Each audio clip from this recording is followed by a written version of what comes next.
ہر قسم کا لے سکتے ہیں، لیکن کچھ ایسے فروٹس ہیں جیسے کیلے کا آپ نے ذکر کیا، مینگوز ہیں، آم ہیں، ان میں کیونکہ ان کا گلائسیمک انڈیکس تھوڑا سا ہائی ہوتا ہے، شوگر لیولز ہائی ہونے کا خطرہ ہوتا ہے، تو جو ڈائبٹک پیشنٹ جن کا کنٹرول نہیں ہے، جن کا شوگر کنٹرول نہیں ہو رہا، ڈاکٹرز دے رہے ہیں میڈیکیشن لیکن وہ کنٹرول میں نہیں آ رہی، تو ان کو کیلا یا اس قسم کے فروٹ جن کا گلائسیمک انڈیکس ہائی ہوتا ہے ان سے اوائڈ شہد کرنا کے بارے میں اکثر لوگ ہوتے ہیں کہ جی شہد میں تو شفا ہے تو شہد تو ہم لے سکتے ہیں.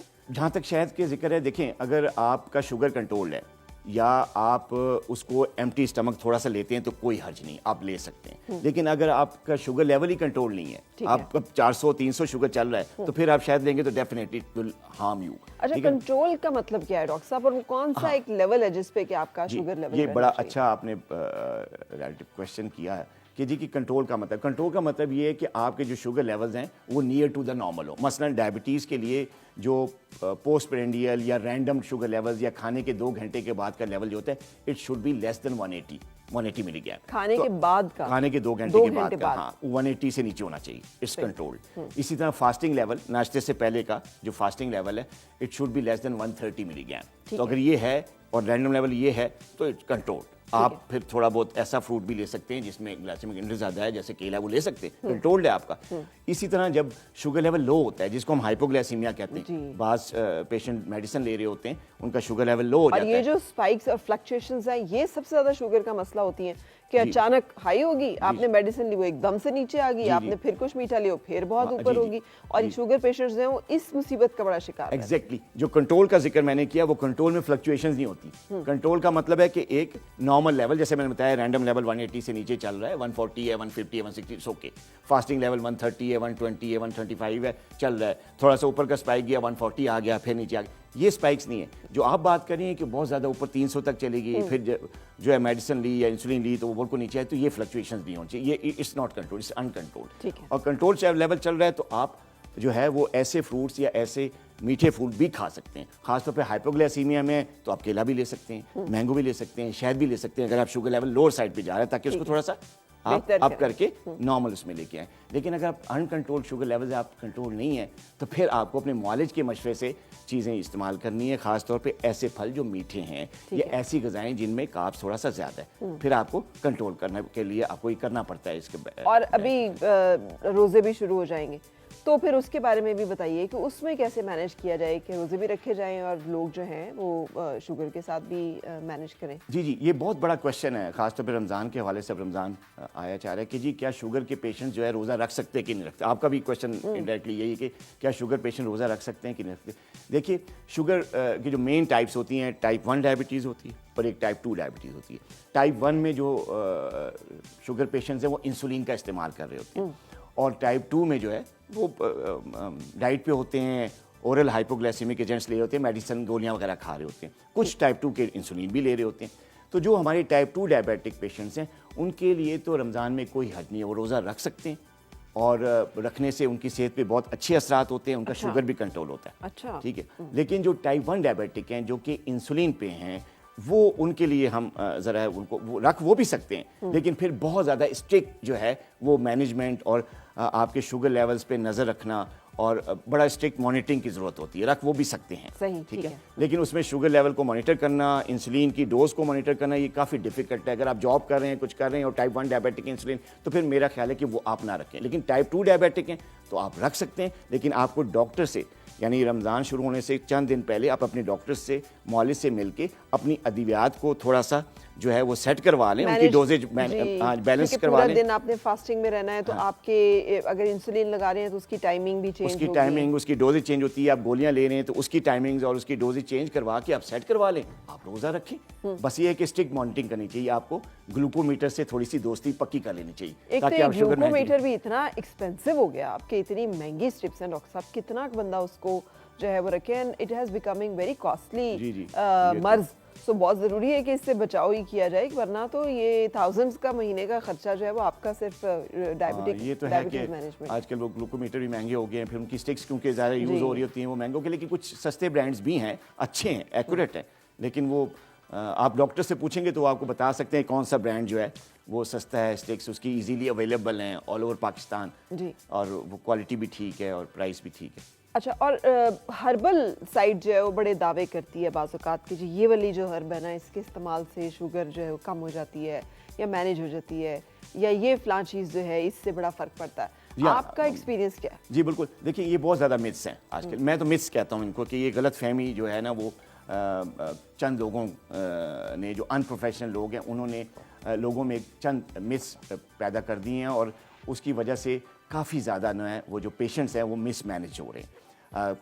کئی لوگ یہ مس کہہ رہے ہوتے ہیں کہ جی ڈاکٹرز کے پاس کیوں جاتے ہیں، آپ ادویات کیوں لیتے ہیں، یہ والا نسخہ لے لیں، یہ والی جڑی بوٹی لے لیں، یا فلاں کھانا بالکل چھوڑ دیں، یا روٹی چاول بالکل چھوڑ دیں، یا آپ جو ہے نا صرف ورزش کر لیں، دوائیاں چھوڑ دیں، ڈاکٹرز کے پاس جانا چھوڑ دیں، یہ کڑوا پانی لے لیں، کریلے کا جوس لے لیں، اور جو ہے جامن کی گٹلیاں پیس کے کھا لیں. مطلب اس طرح کی بہت زیادہ ہربل جو ہے ٹوٹکے ہیں، لیکن ان ٹوٹکوں کا میڈیسن سے کوئی تعلق نہیں ہے. ہربل میں، کسی ٹوٹکے میں، کسی اور ہومیوپیتھی میں، یا کسی میں شوگر کا علاج نہیں ہے. اگر آپ اس طریقے کا کوئی ٹوٹکا یا اس طرح کی چیزیں یوز کرتے ہیں کسی بھی ان پروفیشنل کی بات میں آ کر، تو نہ صرف آپ اپنی صحت سے کھیل رہے ہیں بلکہ اس سے آپ کے اندر جو ہیں کئی ایسی کمپلیکیشنز کا رسک بڑھ جاتا ہے جو آپ کو تھوڑی سی دوائیوں سے زیادہ دوائیوں کی طرف لے جاتا ہے. مطلب آپ کو جب کمپلیکیشنز ہوں گی تو پھر آپ کو ہارٹ پرابلم بھی ہوگا، آپ کو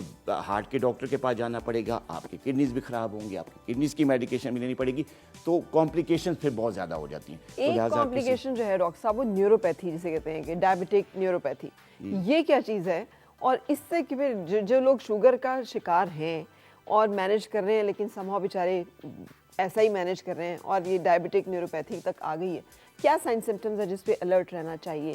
اور ڈائبٹک فٹ کی بہت بات ہوتی ہے اور اس طرح کے پرابلمس کی بہت بات ہوتی ہے. جی بالکل، یہ جو ڈائبٹک نیوروپیتھی یہ بڑی کامن جو ہے کمپلیکیشن ہے ڈائبٹیز کی، خاص طور پہ وہ پیشنٹ جن کی شوگر ان کنٹرول ہوتی ہے، جیسے کہ میں نے ذکر کیا، جن کی شوگر کنٹرول نہیں ہے اور وہ اپنی جو ہے وہ ڈائٹ کا بھی خیال نہیں رکھتے، اپنی ادویات کا بھی خیال نہیں رکھتے، اسی طرح ان پروفیشنل جو ہے نا وہ ٹوٹکوں پہ چلے جاتے ہیں، تو ان میں پھر یہ کمپلیکیشنز ہوتی ہیں جس میں نیوروپیتھی ہے. نیوروپیتھی کے سائن سمٹمز کچھ اس طریقے سے ہیں. دیکھیں، اگر آپ ڈائبیٹک ہیں اور آپ کو محسوس ہو رہا ہے کہ آپ کے پاؤں میں کسی بھی قسم کی جو ہے وہ نمنس ہوگی ہے، سن پن جسے کہتے ہیں، کہ آپ کو محسوسیت یا حساسیت کم ہوگی ہے، تو یہ ایک نشانی ہے نیوروپیتھی کی. اس کے علاوہ شروع میں اسٹارٹ میں پیشنٹس کے جو پاؤں ہیں بہت سخت جلن کرتے ہیں، ان میں ایسا لگتا ہے ان کو کہ میرے پاؤں کی انگلیوں میں یا ان کی تلووں میں جو ہے وہ چونٹیاں رینگ رہی ہیں. بعض اوقات پن پرکس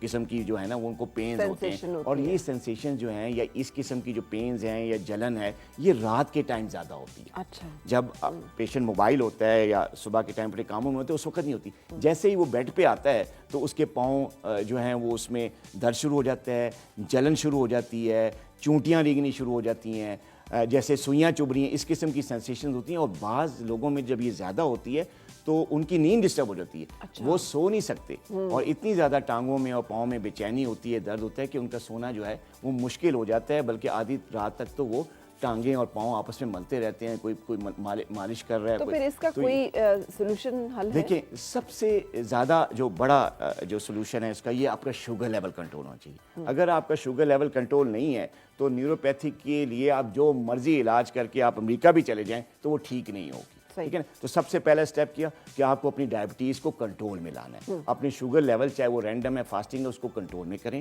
اپنے معالج سے پراپر جو ادویات ہیں ان کو سیٹ کروا کے وہ ادویات بھی لیں، وہ لائف سٹائل بھی لیں، شوگر لیول کنٹرول کریں، نیوروپیتھی کنٹرول ہوگی. اس کے علاوہ نیوروپیتھی کی میڈیکیشنز ہیں، کئی وائٹامنز ہیں جو دیے جاتے ہیں، کئی میڈیکیشنز ہیں جو دی جاتی ہیں، لیکن سب سے بڑی میں نے کہ اپنا شوگر لیول کنٹرول کریں، پھر ہی آپ نیوروپیتھک کے جو سمٹمز ہیں اس سے آپ فری ہو سکتے ہیں. ادروائز ان کنٹرول رہے گی تو پھر یہ چیز زیادہ ہوتی رہتی ہے، اور پھر جب زیادہ ہوتی ہے تو پھر سینسیشنز ختم ہو جاتی ہیں. جب سینسیشنز ختم ہو جاتی ہیں تو انسان کو پتہ نہیں چلتا، پین ہی محسوس چل رہا ہوتا ہے، اس کو پن چبھی، اس کو پتہ ہی نہیں چلا کہ جن پن لگی ہے. وہ تو 2 دن بعد اسے پاؤں دیکھو، ہو یہ تو زخم لگ گیا، یہ تو پن لگ گئی.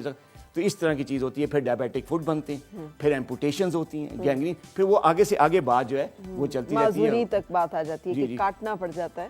سو اس لیے بہت ضروری ہے. اچھا ڈاکٹر صاحب، پری ڈائبیٹک کے کون ہوتے ہیں؟ اور وہ تو بہت زیادہ لوگ ہیں جو مجھے لگتا ہے اس رینج میں، اور ایج ریلیٹڈ بہت زیادہ ہے کہ جیسے ہی آپ 40 45 سے کی بریکٹ میں آتے ہیں اور اوپر جانا شروع کرتے ہیں تو پھر بہت الرٹ ہونے کی ضرورت ہو جاتی ہے. سو پری ڈائبٹک کون ہے اور ان کو کیسے مینیج کرنا چاہیے کہ وہ شکار نہ ہو جائیں شوگر کا؟ جی یہ دیکھیں یہ جو پری ڈائبٹیز ہے نا ان کے کیسز آج کل بہت ہو رہے ہیں. پری ڈائبٹیز کو عام طور پہ لوگوں میں اس کو بارڈر لائن شوگر کہتے ہیں یا ٹیکنیکلی جو ہے نا ان سے کہتے ہیں کہ جی گلوکوز انٹالرنس.